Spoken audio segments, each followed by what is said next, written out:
This is to Huey because even though he was and what happened to him again, but he was a warrior. He was always a warrior. He was part of our community, so this is dedicated to him. Huey, a letter to Huey. Your death was not a surprise. It was made very clear.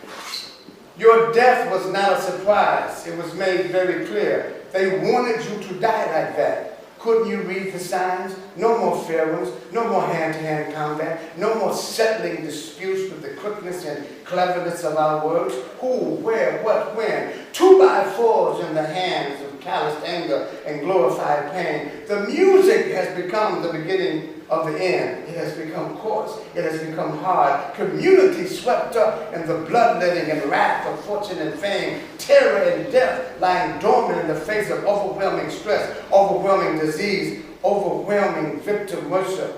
Remember our time, Huey?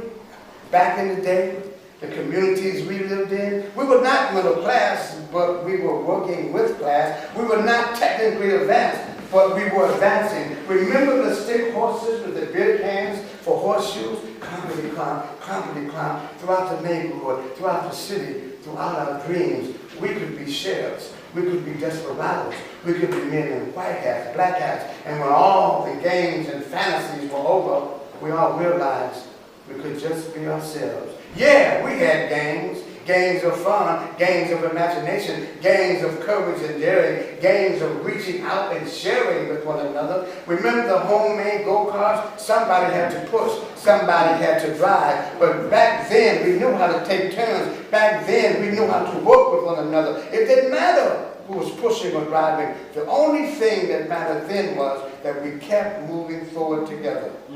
Remember the cardboard houses we used to build for all the girls to come in and play mommy and daddy with us, to introduce us to their feminine wives?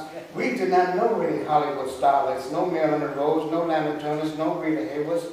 Our minds, our whole beings were intensely focused on the magnetic presence, effervescent smiles, and the magnificent and divine physical structures of the Patricia Hunts, the Jeannie Collins, the Tweety Browns, the Jackie Nurses, the Brenda and Debbie Sullivans, the Gail Arnolds, the Earlene Murphys, the Sandra Thompsons, the Millender sisters, Lord have mercy, the Mary Campbells, the Diane Francis, the Lucinda Mendozas, and the Jackie Cornettes. They were our inspiration. They were our music. They were our songs of the future. They made us want to dance on the edge of wire fences, on the edge of the canal, on the edge of our souls, on the edge of forever. There were fathers in our homes back then. Remember them chasing white men of our communities who came looking for some of that good old black stuff? These are our daughters. These are our wives. These are our mothers. Get out of here now. Bricks, bottles, bats, and tire irons became heat-seeking missiles hot on the tail of the intruder who was invading sacred and family space. These were our fathers. These were our fathers. They may not have been perfect. They may not have been all that loving and accessible, but they were there. And they were there to protect us as much as possible. They were there to discipline us and to remind us of our place as children. They were there to show us how to be considerate and respectful of human life. That's what made you throw down against those racist cops in Oakland. And that's what made me stand in the face of the Ohio National Guard and taunt and harass and provoke and dare them to deny me the right to protect my community, to cherish my community, to affirm my community. That's why you became a Black Panther. And that's why I became a last sport. Because we loved our communities, Huey.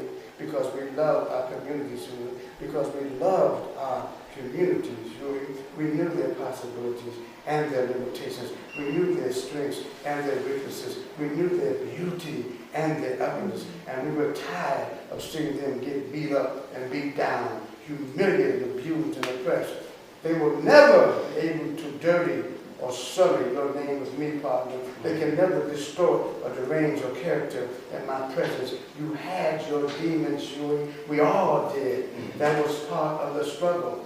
But nobody can deny how you made a whole lot of men stand up and face down those demons, theirs and ours, and so from the innermost resources of my heart, I thank you, comrade. I thank you, soldier. I thank you, warrior. I thank you, brother. I thank you, son. I thank you, baby boy. I thank you, player. I thank you, Crying. And from all of us, from the old community, we thank you, neighbor.